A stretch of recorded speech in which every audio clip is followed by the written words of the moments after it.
We're starting a 5 portraits project this week. You're going to be doing multiple portraits to explore facial structure, expression, and style.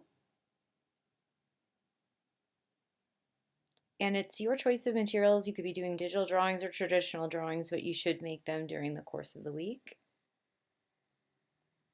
The subject is a person or people, so think about what a portrait is, who you want to draw. It could be 5 portraits of the same person, 5 different people. People could be real or imagined. It could also be you.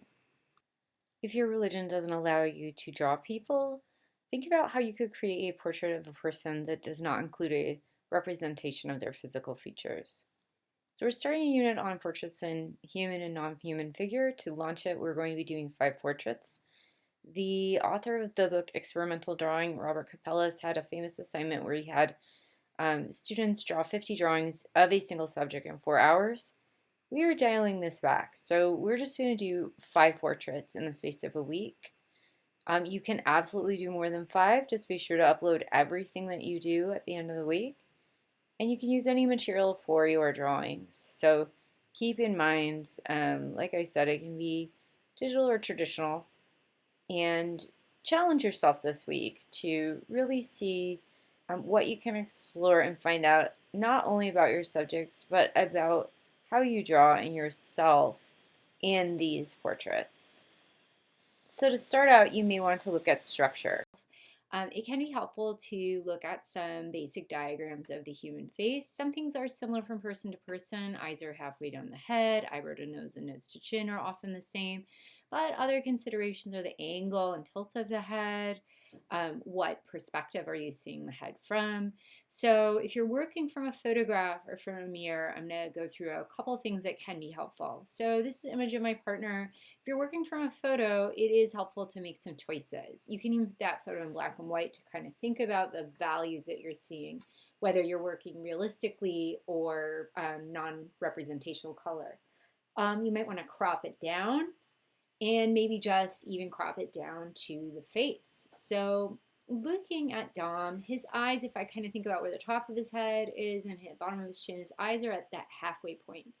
There's roughly an eye's width between his eyes. It depends on person to person, so it's good to measure from the image you're working with. And it also depends on the angle. He's looking straight on. If it's 3/4, it's going to be different. Once you figure out eye placement, you can use the edge of the eye to figure out how wide the nose is and how wide the mouth is. So to start out, whether you're working from life, an image, or from your imagination, you'll be working on your 5 portraits. Again, any material and scale. You can do more than 5.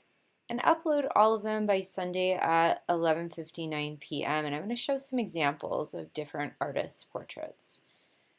Almost all of these are from life. So this is David Hockney, a British artist who resettled in California. This is a contour line drawing of his mother. This is a drawing he did several of people asleep, so another contour line drawing. And he did many of friends just kind of sitting around. This one's called Eugene and Harry. They're really interesting drawings to look at. He's more well known for paintings like this one, which is in acrylic. It's a painting of Divine. And I included, you can find this at the foundation website, the photo that he actually worked from. Another artist that I'm very interested in is Neel. She did many, many portraits of her neighbors. And I'm just going to show a few of them. They would sit for her and she would paint them while they were sitting there. So another helpful artist to look at when we're thinking about working from life, but working expressionistically, not super realistically. Kehinde Wiley is a contemporary artist and works from a variety of sources, photographic and in person. These are just 2 of his images of his paintings. I would highly recommend going to his website. And this last image is by local artist Leslie Barlow, Lacey and their poodle in the backyard. It's on panel. It's mixed media on panel, and Leslie's currently having a show at the MIA. I would recommend looking up her work. She is a Minneapolis-based artist, and all of the pieces in the show are all portraits of local folks who are mixed. So a really interesting show, well worth checking out, and can get some inspiration for your own portraits. So challenge yourself, work with maybe new materials or approaches, invest your drawings with, I would say, personhood, not necessarily personality. Explore and have a great week. Happy drawing.